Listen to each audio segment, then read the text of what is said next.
우리가 지난주에 요한복음 4장을 중심으로 산예배에 대한 말씀을 여러분과 나눴습니다. 오늘도 예배와 관련된 말씀인데요. 오늘은 지난 7월 달에 우리가 큐티했던 시편들 중에서 한 본문을 잡았습니다. 바로 113편이죠. 시편들 중에서 시작이나 끝에 할렐루야라고 붙은 시편들이 있어요. 그것을 우리가 할렐 찬송이다, 할렐시다 이렇게 부릅니다. 할렐루야 할 때 할렐이죠. 찬양이라는 뜻인데 오늘 시편 113편도 할렐시예요. 자, 1절 할렐루야 이렇게 시작하죠. 할렐루야 여호와의 종들아. 그리고 마지막 9절 또 임신하지 못한 여자를 집에 살게 하사 자녀들을 즐겁게 하는 어머니가 되게 하시도다 할렐루야. 그래서 처음과 끝 모두 할렐루야로 시작해서 끝나는 전형적인 할렐시고, 특별히 시편 113편부터 118편까지를 우리가 애굽의 할렐시다 이렇게 부르는데, 그 이유는 출애굽 사건을 가지고 하나님을 찬양하는 내용들이기 때문에 그들이 그렇게 불렀어요. 그 중에서 오늘 이 특별히 113편은 6월절에 불렀던 할렐시고요. 113편 그 다음에 나온 114편과 함께 6월절 날 식사하기 전에 불렀던 찬송시가 오늘 시편 113편 본문입니다. 7월달 생명의 삶이 118편, 시편 118편으로 끝날 거예요. 그러니까 할렐시, 애굽 할렐시로 끝나죠. 아마 편집을 그렇게 한 것 같아요. 의도적으로. 자, 이제 오늘 본문을 보면요. 오늘 본문은 1절에서 3절 전반부에 전부 찬양입니다. 할렐루야 여호와의 종들아 찬양하라. 여호와의 이름을 찬양하라. 이제부터 영원까지 여호와의 이름을 찬송할지로다.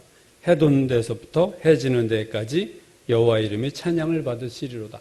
찬양, 찬송, 할렐루야 해서 4번이나 반복되게 나오는 찬양으로 시작하는 우리 시편 113편입니다. 얼마 동안 찬양하라고 하느냐 하면 2절, 이제부터 영원까지.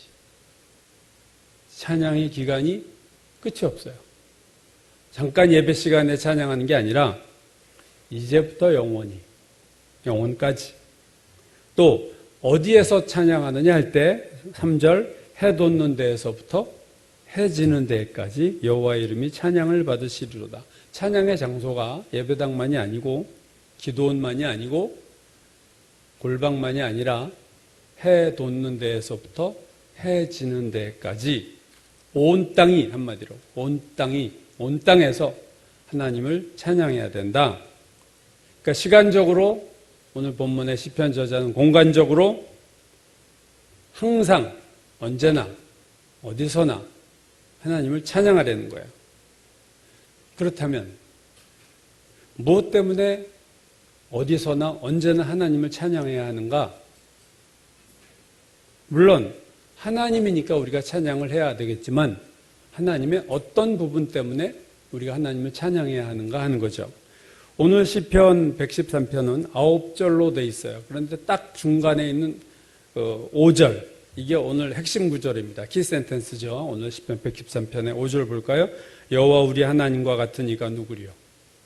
여호와 우리 하나님과 같은 이가 누구리요? 그 말은 우리 하나님과 같은 분은 하나도 없다. 우리 하나님과 같은 분은 아무도 없다. 그러니까 우리가 찬양해야 하는 이유는 하나님과 같은 이가 하나님밖에 없어서 우리는 하나님을 찬양해야 한다. 그래서 온 땅이 어디서나 언제든지 우리는 하나님을 찬양해야 한다. 그러면 오늘 시편 113편의 저자는 하나님을 누구로 알기에 하나님을 외에는 찬양할 리가 없다고 하는가? 여러분, 우리가 하나님을 찬양하는 정도는 하나님을 아는 것에 비례합니다. 우리가 하나님을 아는 만큼 하나님을 찬양해요. 그렇죠? 내가 하나님을 열을 알면 우리는 열을 찬양할 수 있고, 내가 하나님에서 50을 알면 50만큼 찬양할 수 있어요. 오늘 우리가 예배 가운데 하나님을 우리가 다 찬양하지만 우리 각자가 아는 만큼 하나님을 찬양할 수밖에 없습니다. 내가 얼마나 하나님을 아는가. 이건 아주 되게 중요한 거예요. 그만큼밖에 찬양 못해. 그 이상 찬양할 수가 없어요. 그렇잖아요? 상대방이 나에게 도움을 줬다. 내가 그 사람이 나에게 도움을 준 것을 아는 만큼 그 사람에게 감사할 수 있어요. 그 사람이 나에게 100의 도움을 줬는데 내가 10밖에 모르면 그 사람에게 10의 감사밖에 할 수 없는 거예요. 하나님이 우리에게 허락하시고 주신 그것이 얼마나 많은가를 알지 못하면 우리는 절대로 하나님을 찬양할 수가 없습니다. 하나님을 아는 만큼 하나님을 찬양할 수 있다. 그래서 호세아가 이런 말을 했어요. 이 땅에 하나님을 아는 지식이 없다. 그래서 내 백성이 지식이 없음으로 망한다. 호세아서의 중요한 구절이죠. 이 백성이 하나님을 아는 지식이 없어 망해요. 하나님을 아는 지식이 없으면 우리가 다 죽어버리게 돼 있어요. 말씀도 죽고 기도도 죽고 찬양도 죽고 예배가 붕괴되고 예배가 다운되고 형식적인 예배가 되고 형식적인 기도가 되고 형식적인 신앙이 되고 무슨 거기에서 진정한 신앙이 나오겠습니까? 하나님을 제대로 알 때 우리가 하나님을 제대로 찬양할 수 있고 하나님께 제대로 순종할 수 있고 마귀의 유혹을 능히 물리칠 수 있는 겁니다. 그리스도인들 중에서 날마다 말씀 보고 기도하는 사람 통계자로 보면 그렇게 많지 않아요. 미국이나 한국이나 보면 그렇게 매일 성경 보고 매일 기도하는 신자의 퍼센트가 되게 낮아요. 근데 하나 더 얘기해서 매일 하나님을 찬양하는 사람이 있을까? 이렇게 물으면 그거는 말씀 보고 기도하는 사람보다 훨씬 그 비율이 저는 떨어지리라고 생각해요. 날마다 말씀 보고 기도하는 사람도 있지만 날마다 말씀 보고 기도할 뿐 아니라 찬양하는 사람이 있다는 거예요. 여러분 그 신앙은 달라질 수밖에 없습니다. 찬양이 내 하루의 삶에서 있는 사람은요 분명히 다른 사람이에요. 다른 일반 신앙인하고 그건 다를 수밖에 없습니다. 저는 오늘 우리 모퉁이돌교회가 교우들이 하나님을 아는 지식이 더 많아지고 그래서 하나님을 더 뜨겁게 찬양하고 깊은 찬양을 하는 그러한 저와 여러분이 됐으면 좋겠습니다. 하나님을 아는 지식을 주여 우리에게 더하시고 우리의 찬양이 새로워지게 하시고 우리의 기도가 뜨거워지게 하시고 우리의 신앙이 달라지게 하옵소서. 오늘 시편 저자가 여호와 우리 하나님과 같은 이가 누구리요? 그럼 누구냐? 오늘 이 시편 113편은 그 하나님을 누구라고 얘기하느냐 할 때 두 가지예요. 첫 번째는요. 4절 여호와는 모든 나라보다 높으시며 그의 영광은 하늘보다 높으시도다. 하나님을 찬양하는 첫 번째 이유는 하나님은 그 무엇보다도 높으신 분이다. 한마디로 말하면 지극히 높으신 하나님. 성경에서 반복해서 나오는 표현이죠. 지극히 높으신 하나님. 누가복음 2장을 보면 목자들에게 아기 예수가 탄생했다는 소식을 천사 가브리엘이 전하죠. 오늘 다윗의 동네에 너희를 위해서 구주가 나셨다. 그러자 성경 보면 누가복음 2장에 보면 수많은 천군과 천사들이 하늘에서 찬양을 합니다. 뭐라고 찬양합니까? 지극히 높은 곳에서는 하나님께 영광이요. 지극히 높은 곳에서는 하나님께 영광이다. 마태복음 21장에 보면 종려주일이라고 우리가 아는 예루살렘 예수께서 입성하실 때 수많은 군중들이 종려나무 가지를 흔들면서 환호할 때 뭐라고 불러요? 가장 높은 곳에서 호산나. 지극히 높은 곳, 가장 높은 곳. 재미난 거는 마태복음, 마가복음 5장에 보면요. 예수께서 거라사인 지방에 가셨을 때 그 무덤 사이에 귀신 들렸던 아주 그 막 쇠사슬도 끊던 귀신 들린 사람 얘기가 나옵니다. 그가 예수를 보고 이렇게 외쳐요. 지극히 높으신 하나님의 아들 예수 그리스도. 지극히 높으신 하나님. 귀신이 얘기했던 거예요. 귀신이 귀신같이 하는 거죠. 지극히 높으신 하나님. 하나님은 어떤 분이냐? 지극히 높으신 분이다. 천사들도 알고 귀신들도 알아요. 하나님은 지극히 높으신 분이다. 이사야서 14장에 보면 사탄에 대한 얘기가 나오죠. 이렇게 표현하고 있어요. 내가, 사탄에게 하는 말이야. 내가 내 마음에 이르기를 내가 하늘에 올라. 자, 이 이사야서 14장에서 주목해 볼 만한 표현은 이 높이에 대한 얘기예요.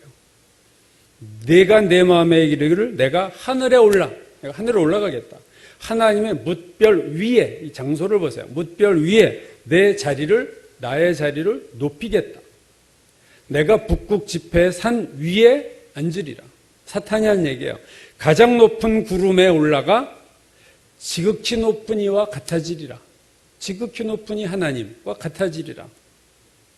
그러니까 사탄이 가고 싶은 위치는 뭐냐면 지극히 높은 하나님의 자리까지 내가 가고 싶은 거예요.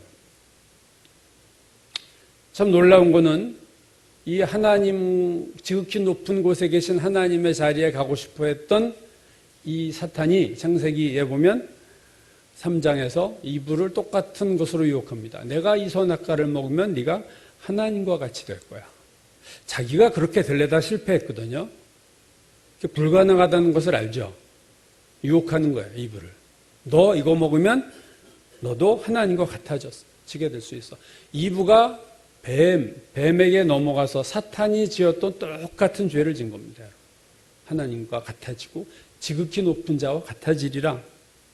여러분, 죄의 본질이 내가 높아지겠다는 거예요. 이걸 되게 죄라고 생각 안 하죠, 세상에서는. 높아져야지, 성공해야지, 출세해야지. 근데 죄의 이게 본질이고 죄의 뿌리입니다. 인생의 목표가 높아지는 거예요. 예수를 믿고 기도해도 하나님 나를 높여주소서. 나를 높은 자리에 앉아서 머리가 되게 하시고 꼬리가 되지 말게 하소서. 높여달라는 거예요. 그러면서 얼마나 잘못되는 신앙들이 많은지 모릅니다. 마가복음 12장 39절에서 예수님이 이렇게 말씀하셨어요. 회당의 높은 자리와 잔치의 위의 자리를 원하는 서기관들을 삼가라. 위의 자리 좋아하고 높은 자리 좋아하는 서기관들 너희들 만나지 마. 오염돼. 너희도 그런 자가 돼. 죄의 본질이 높아지는 겁니다. 반면에 신앙의 본질은 하나님을 높이는 거예요. 여러분. 아주 선명하게 구분돼요. 이 부분은. 죄가 나를 높이는 거라면 참된 신앙은 하나님을 높이는 거예요. 하나님께 영광을 돌린다는 게 하나님을 높이는 거죠. 신앙의 싸움은 그겁니다. 나를 높이느냐, 하나님을 높이느냐. 그 싸움이에요. 우리가 평생 하는 싸움입니다. 우리는 틈만 나면 나를 높이고 싶어요. 그것이 돈을 많이 번 것이든, 내가 좋은 직장에 들어간 것이든, 우리 자녀가 잘 나가는 것이든, 내 외모가 어떠하는 것이든, 무엇을 통해서도 나를 높이려는 시도를 끊임없이 평생 동안 한 게 인간의 죄성입니다, 여러분. 그게 죄라는 걸 아셔야 돼요. 신앙이 제대로 들어가면요, 하나님을 자꾸 높이려고 그래요. 이게 찬양이고, 이게 예배입니다. 많은 신자들이 거꾸로 가요, 사실은. 예수 믿고 높아지려고 그래요. 하나님 하고, 내가 조명받고, 내가 스포트라이트 받고, 사람들이 나를 주목하는 거 즐기고, 여러분, 연예인들이 왜 마약에 빠져요? 그것이 공허하다는 것을 그들이 알기 때문에 그래요. 텅 빈 무대, 환호하던 종까지만 해도 나를 환호하던 수많은 사람들이 없어지고 텅 비었을 때 그 우울감. 그래서 마약하고 더 타락에 빠지는 거예요. 예수 믿고도 그렇게 그 방향으로 가면 안 돼요. 내가 주목받고 그러다가 그 자리가 없어지면 그때부터 그 사람 무너지는 거예요. 갑자기 무너진 게 아니라 골문 게 터진 거죠, 이제. 내가 나를 높이면 하나님이 반드시 나를 낮추세요. 이사야서 아까 보면 가장 높은 구름에 올라가 지극히 높은 이와 같아지리라 했을 때 그 다음 절, 그러나 이제 내가 수월 곧 구덩이 맨 밑에 떨어짐을 당하리로다. 하나님이 가장 높은 곳에 가려던 사탄을 가장 수월 밑바닥까지 떨어뜨려 버렸어요. 이게 하나님이 하시는 법입니다. 내가 하나님을 높이면 하나님이 나를 높이시고, 내가 나를 높이면 하나님이 나를 낮추세요. 야고보서 4장 10절, 주 앞에서 낮추라. 그리하면 주께서 너희를 높이시리라. 하나님은 낮추는 자를 높이세요. 하나님 제일 싫어하시는 거 교만입니다, 여러분. 교만이 나를 높이는 거 아니겠어요? 제가 누누이 얘기하죠. 교만은 동물적인 죄가 아니라 영적인 죄다 그랬어요. 이건 사탄에게서 나오는 거예요. 왜? 사탄이 자기를 높이려고 했거든요. 그게 죄의 시작이었거든요. 온 우주의 죄의 시작은 사탄이 자기를 높여서 하나님과 대적하려고 했던 것이 죄악의 시작이고, 그것이 인류의 타락의 시작이고, 교만하고 나를 높이는 데서 모든 죄가 시작됐다는 것을 아셔야 됩니다. 그래서 내가 구체적으로 무슨 죄를 짓지 않아도 내가 자꾸 나를 높이는 경향이 내 안에 있으면 여러분 경계하셔야 돼요. 그건 곧 다른 형태로 나타나게 되어 있습니다.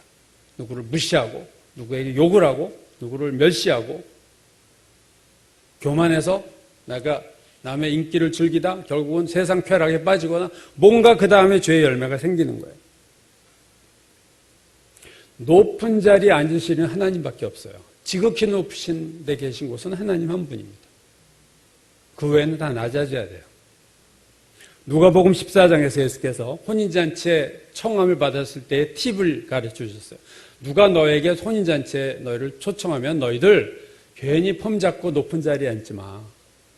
그러면 너보다 더 높은 사람이 오면은 주인하고 그 높은 사람이 와서 자리 좀 비켜주시겠어요 하면 네가 망신을 당할 거야. 그러니까 너는 팁입니다. 제일 밑바닥에 가서 제일 낮은 자리에 앉아. 더 내려갈 데가 없는 자리에 앉아. 그러면 너는 거기보다는 더 위에 앉게 될 거다. 그러면서 마지막 절에 이렇게 얘기했었어요. 무릇 자기를 높이는 자는 낮아지고 자기를 낮추는 자는 높아지리라. 법칙입니다. 하나님의 법칙이에요. 이 법칙은 예외가 없는 거예요. 그래서 내가 나를 자꾸 높이고 있다면 좀 이따 내가 바닥에 한번 꼬누박질 치겠구나라고 예상하시면 틀림이 없어요. 그러니까 그 전에 우리가 빨리 낮은 곳으로 내려와야 됩니다. 버티고 있다가는 내려가지 않을 수 없는 상황이 올 수밖에 없어요. 하나님의 법칙입니다. 이건 예외가 없는 거예요. 출애굽한 이스라엘 백성이 성경에서 그렇게 문매를 맞죠. 참 어떻게 그렇게 하나님 원망하고 그래서 하여튼 문제적인 걸 끌어낼 때 항상 광야 이스라엘 백성이 등장하는데 여러분 그들이 항상 그렇게 형편없었던 것만은 아니에요. 그들이 가장 신앙이 좋았을 때가 한 번 있었습니다. 그게 언제였나요? 광야 이스라엘 백성이 신앙이 정말로 절정에 있었던 때가 한 번 있었어요. 성경에 보면 그것은 홍해가 갈라져서 이스라엘 백성이 통과하고 도착했는데 애국과 바로의 군대가 쫓아오다 다시 홍해가 원상복귀돼서 그들이 다 없어졌죠. 그때 광야에 도착한 이스라엘 백성이 하나님을 찬양하는 찬양시가 나옵니다, 여러분. 이때의 이스라엘의 신앙은 놀라운 신앙이에요. 출애굽기 15장에서 이 찬양이 이렇게 시작돼요. 여호와는 나의 힘이요 노래시며 나의 구원이시로다. 그는 나의 하나님이시니 내가 그를 찬송할 것이요 내 아버지 하나님이시니 마지막에 내가 그를 높이리로다. 이게 광야 이스라엘 백성이 홍해의 기적을 경험한 다음에 찬양했던 첫 번째 구절에 내가 그를 높이리이다. 높이리로다. 하나님을 내가 높이겠어. 신앙이 가장 좋을 때가 하나님을 높일 때입니다, 여러분. 근데 내가 요즘 하나님을 높이지 않는다 할 때는요, 내가 뭔가 신앙이 지금, 그렇죠? 뭔가 문제가 있는 거예요. 신앙이 가장 건강할 때는요, 하나님을 높이게 돼 있어요. 건강한 신앙, 최고의 신앙, 그래서 하나님을 찬양하고 하나님을 높이는 겁니다. 오늘 본문에서 하나님 높으시다고 할 때 지극히 높다라는 표현이요, 매우 높다라는 의미가 아니에요. 이거는 최상급, 높다의 최상급입니다. 그러니까 가장 높다 이런 표현이에요. 지극히 높다는 것은 매우 높은 곳에 계시다 정도가 아니라 무엇과 견주어도 제일 높으신 분이다. 비교 불가. 높으심에 관한 하나님은 비교 불가의 하나님이에요. 그래서 지극히 높으신 하나님, 이거 히브리어로 보면요, 직역하면 뭐예요? 영어 성경이 이렇게 표현했어요. The most God. 최고의, 가장 좋은, 최대의 하나님. The most God. 그 이상이 나올 수가 없어요. 그 이상의 높은 자리는 아무도 없어요. 어떤 우상이나 그것이 재물이든 이 세상의 그 무엇이든 하나님과 높음에서 비교할 자는 아무것도 없어요. 온 세상과 온 우주를 통틀어서 최고의 높은 곳에 계신 분, 그분은 하나님 한 분이에요. 그래서 우리가 지금부터 영혼까지 해 돋는 데에서부터 해 지는 데까지 하나님을 찬양하라는 거예요.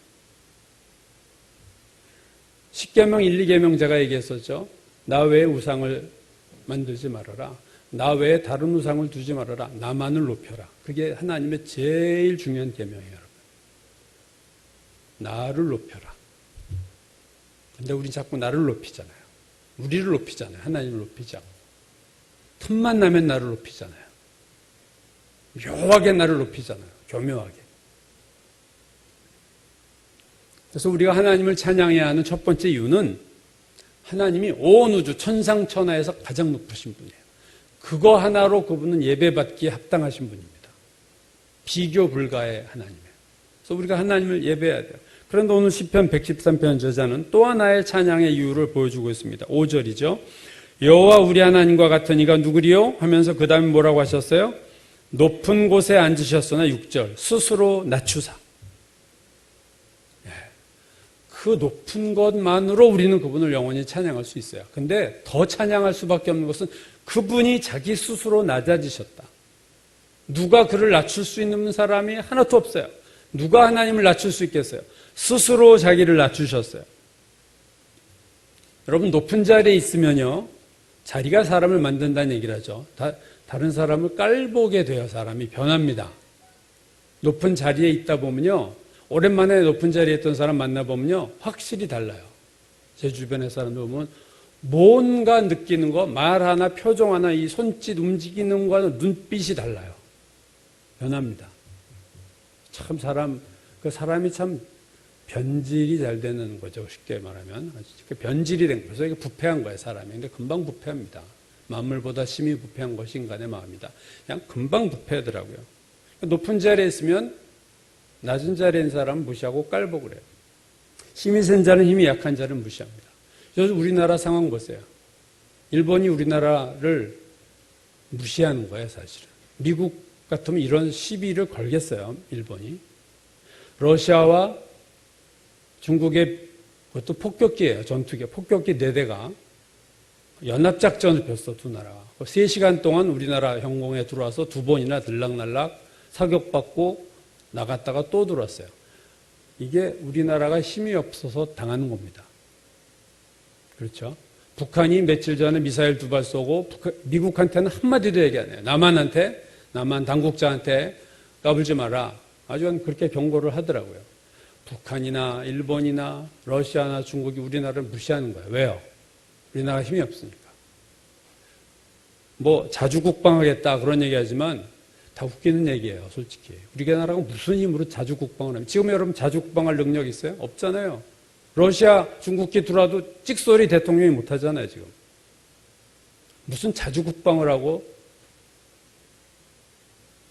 전시작전권을 우리가 가져오겠다. 가져와서 뭐 하려고요?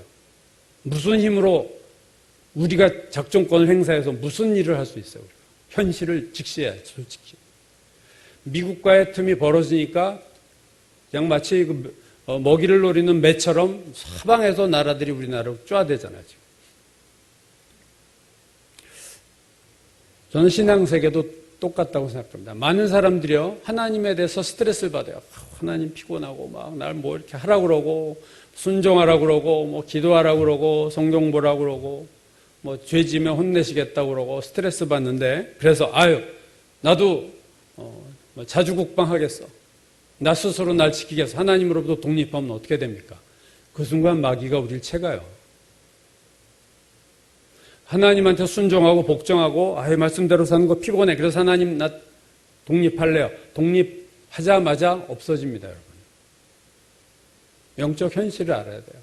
마귀가 우리를 놔두겠어요? 하나님과 독립한 나를 그래, 널 존중해 줄게 하고 마귀가 우리를 존중하냐고요. 그 순간 노예로 만들고 종으로 만들고 공격해대고 채워가죠. 그러므로 정말로 하나님, 지극히 높으신, 가장 높으신 분이 스스로를 낮추셨다. 이건 얼마나 감사한 일인지 몰라요. 우리가 믿는 하나님이 전능하신데 온 우주를 창조하셨고 그분이 전능하신 올마이티하신 하나님인데 그분이 독재자와 같고 악하면 어떡하겠어요, 우리가. 대책이 없잖아요. 당하는 거죠. 근데 하나님은 전능하시고 가장 높은 곳에 계신 하나님이 스스로를 낮추셨다. 그래서 낮추셔서 하는 일이 뭐냐? 6절 이하예요. 스스로 낮추사 천지를 살피시고 7절 가난한 자들을 먼지더미에서 일으키시며 궁핍한 자들을 거름더미에서 들어세워 지도자들 곧 그들의 백성의 지도자들과 함께 세우시며 또 임신하지 못하던 여자를 집에 살게 하사 쫓겨날 여자를 집에 살게 하사 자녀들을 즐겁게 하는 어머니가 되게 하시는도다. 그리고 마지막에 할렐루야. 할렐루야 안 할 수가 없죠. 이런 하나님을 우리가. 하나님과 같으신 분이 왜 없나? 하나님과 같으신 분이 없다다. 왜요? 지극히 높으신 그분이 자기를 가장 스스로를 낮추셔서 가장 낮은 자들을 하나님이 관심을 갖고 그들을 돌보고 계신다는 사실이에요. 그러니 우리가 어찌 하나님을 해 뜨는 데부터 해 지는 데까지 찬양하지 않을 수 있으며 이제부터 영원까지 찬양 안 할 수가 있느냐? 구약에 나오는 하나님의 별명이 고아와 과부의 하나님입니다. 그래서 출애굽기나 여러 군데 보면 너희가 곡식을 떨 때에 다 떨지 말아라. 일부를 남겨두라 그래요. 왜? 고아와 과부가 먹을 걸 남겨둬라. 곡식을 벨 때나 과일을 딸 때 고아와 과부를 항상 생각해놔라. 그런 하나님 우리가 영원토록 찬양해야 된다. 그것이 오늘 시편 113편이 하는 말씀입니다. 지극히 높으신 분인데다가 스스로 낮추시기까지 하시니 우리가 어찌 찬양하지 않을 수 있겠는가? 빌립보서 2장은 예수 그리스도에 대해서 이렇게 말하죠. 유명한 말씀이죠. 그는 근본 하나님의 본체시나 지극히 높으신 분이에요. 예수 그리스도는 하나님의 본체시나 하나님과 동등됨 지극히 높은 자리에 있을 것으로 여기지 아니하시고 오히려 자기를 비워 종의 형체를 가지사 사람들과 같이 되셨고 사람의 모양으로 나타나사 자기를 낮추시고 죽기까지 복종하셨으니 곧 십자가에 죽으셨다. 마귀나 이분은 하나님과 자격도 안 되는 자가 하나님과 같아지려고 했지만 예수 그리스도는 충분한 자격이 있으심에도 불구하고 스스로를 낮추시고 인간으로 태어나시고 인간 중에서도 하층민으로 태어나시고 가장 극악형을 받은 자만이 죽는 십자가형에서 우리를 위해서 돌아가셨다. 가장 지극히 높으신 예수 그리스도가 가장 낮은 자리로 내려오셨어요. 그 결과에 대해서 그 다음 절 빌립보서 다음 절이 이렇게 말합니다. 이러므로 하나님이 그를 지극히 높여 모든 이름 위에 뛰어난 이름을 주사. 이게 하나님의 원칙이라고 그랬죠. 낮추는 자를 높이시는 하나님은 예수 그리스도도 높이셨어요. 그래서 그 결과 하늘에 있는 자들과 땅에 있는 자들과 땅 아래에 있는 자들로 모든 무릎을 예수의 이름에 꿇게 하시고 뭐예요? 예배의 대상이 되게 하셨어요. 찬양의 대상이 되게 하셨어요. 모든 무릎을 예수의 이름에 꿇게 하시고 모든 입으로 예수 그리스도를 주라 시인하여 하나님 아버지께 영광을 돌리게 하셨다. 다 무릎을 꿇게 하셨어요. 가장 높이셨어요. 여러분 예배는 하나님을 찬양하는 겁니다. 구체적으로 가장 지극히 높으신 분이지만 우리를 위해서 지극히 낮아지신 분을 찬양하는 거예요. 왜 낮아지셨는가? 우리를 사랑하셔서 우리 죄인들을 구원하시긴 목적 하나로 지극히 낮아지신 하나님, 그 하나님을 구원받은 우리가 찬양하는 것은 지극히 당연하고 마땅한 일입니다. 우리가 예배 순서를 말할 때 사도행전의 첫 글자 acts라고 그러죠. ACTS. 우리가 acts라고 그래요. 영어에서 사도행전을 acts라고 그러는데 예배 순서를 말할 때 acts라고 씁니다. A는 뭐냐면 adoration, ador한다고 그러죠. adoration. 하나님을 막 경외하고 흠모하고 여러분 예배 시작에 부르는 찬양들 보세요. 전부 다. 주를 찬양하는 찬양으로 통일될 겁니다. 그렇죠? 우리 예배 여러분 처음에 되게 한 70장 이하에 있는 찬송들 많이 부르잖아요. 그것들이 전부 adoration의 찬송이에요. 하나님 예배 처음은요. 하나님을 adore하는 거예요. 하나님을 경배하고 그 다음에 액치할 때 C, 두 번째 C죠. confession, 회개입니다. 하나님을 찬양하고 경배한 다음에는 우리가 회개하는 거예요. confession. 그 다음에 T, thanksgiving, 감사의 기도라는 거예요. 감사. 마지막에 S, supplication, 간구입니다. 하나님 이거 주세요, 저거 주세요. 이게 서플리케이션이에요. 그래서 예배는 하나님을 경배하고 우리의 죄를 고백하고 그 다음에 하나님께 감사하고 우리가 원하는 것을 주님께 구하는 그게 액트, 예배의 흐름이에요. 여러분 예배에서 우리가 구하는 서플리케이션은 제일 마지막에 있고 하나밖에 아니잖아요. 나머지는 뭐예요? 하나님께 다 드리는 거예요. 여러분. 찬양을 드리고 감사를 드리고 예배는 드리는 거예요. 하나님 기쁘셔서 너희가 나에게 너무 예배를 드리는 게 너무 좋아서 내가 뭐 좀 줄게 해서 은혜를 주시면 받으면 감사하고 은혜 안 주셔도 드리는 걸로 예배는 충족된 거예요. 뭐 안 받아도 예배는 잘 된 거예요. 우리는 그냥 예배 앉자마자 뭘 받으려고 하나님한테 하지만 드리려고 드리는 게 예배입니다. 여러분.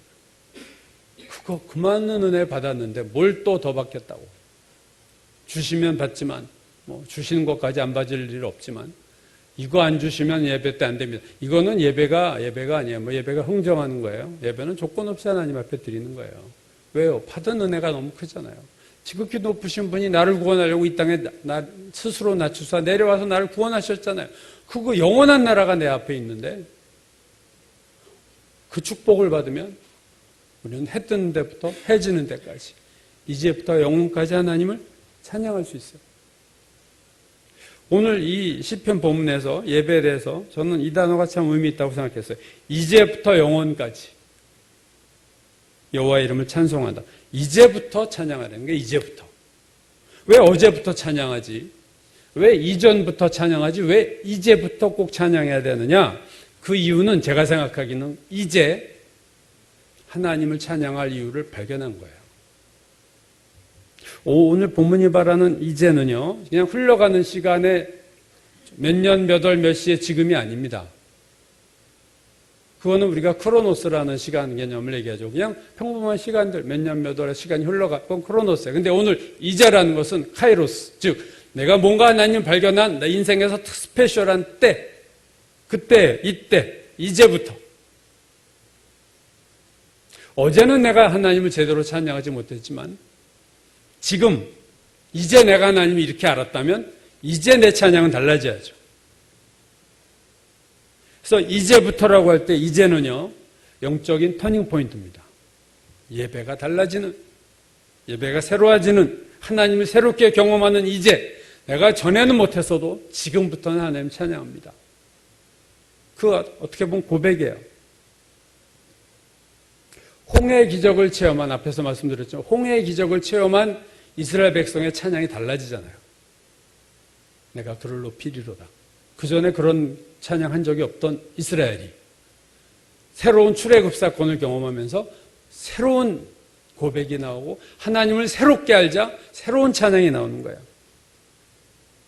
시골 처녀 마리아에게 천사가 나타나서 네가 메시아를 잉태할 거야. 그래서 자기의 친척 엘리사벳, 세례요한의 잉태 임신 중에 있던 엘리사벳을 만나러 갔더니 엘리사벳이 성령이 충만해서 메시아에 대한 또 예언을 하자 마리아의 찬양이 터집니다. 내 영혼이 주를 찬양하며 내 마음이 하나님 내 구주를 기뻐하였음은 그의 여종의 비천함을 돌아보셨습니다. 보라 이제 후로는 만세의 날을 복이 있다 일컬으리로다. 유명한 마리아의 찬양이 메시아를 네가 잉태한다 라는 거기에 새로운 하나님을 만나면서 그의 찬양이 나오기 시작해요. 여러분 찬양은 이제부터 내가 찬양하겠다 이런 찬양이 있어야 돼요. 전에 알지 못했던 하나님을 내가 알았어요. 하나님을 아는 만큼 예배한다고 그랬죠. 하나님을 아는 만큼 찬양할 수밖에 없어요. 내가 하나님 새롭게 알면 내 찬양이 바뀌게 되어 있습니다. 반드시 바뀌게 되어 있어요. 하나님을 새롭게 만나면 내 찬양이 새로워지게 되어 있습니다. 그래서 시편에서 수많은 시편들이 새 노래로 여호와를 찬양하라. 새 노래로. 새 노래라는 건 뭐예요? 이전에 부르지 못했던 찬양이 내 안에서 나오는 거예요. 여러분 이게 은혜 받은 자의 특징입니다. 새 노래가 터져요. 하나님을 새롭게 발견했어요. 하나님의 새로운 은혜를 체험했어요. 하나님의 새로운 은혜를 깨달았어요. 그러면 무엇이 변하냐? 찬양과 예배가 달라집니다. 요한계시록 5장도 하늘의 예배를 이렇게 이야기합니다. 그들이 새 노래를 불러 이르되 하늘의 성도들도 새 노래를 불러요. 매일 부르는 찬양인데. 여러분 똑같은 찬송가를 제가 여러 번 말씀드렸을 거예요. 똑같은 찬송을 부를 때 1절, 2절, 3절, 4절 부흥회 가면요 또 불러요. 다시 1절. 근데 아까 불렀던 1절하고 또 달라요. 지루할 것 같지만 또 새로운 은혜가 와요. 이게 새 노래입니다. 새로운 찬송가를 불러라가 아니라 똑같은 찬송을 불러도 이게 새 노래가 됩니다. 은혜 받은 자만이 아는 거예요. 이거는. 은혜 받지 못한 자는 무슨 소린지 저게 무슨 똑같은 가사에서 무슨 새 노래가 어디 있나 이렇게 생각하시겠지만 그렇지 않습니다. 이제부터 영원까지 여호와를 찬송하리로다. 이게 얼마나 은혜 받은 자의 축복입니까? 예수께서 새 포도주를 낡은 가죽 부대에 넣는 이가 없나니 오직 새 포도주는 새 부대에 넣느니라. 여러분 우리가 새 부대가 돼야 돼요. 새 부대.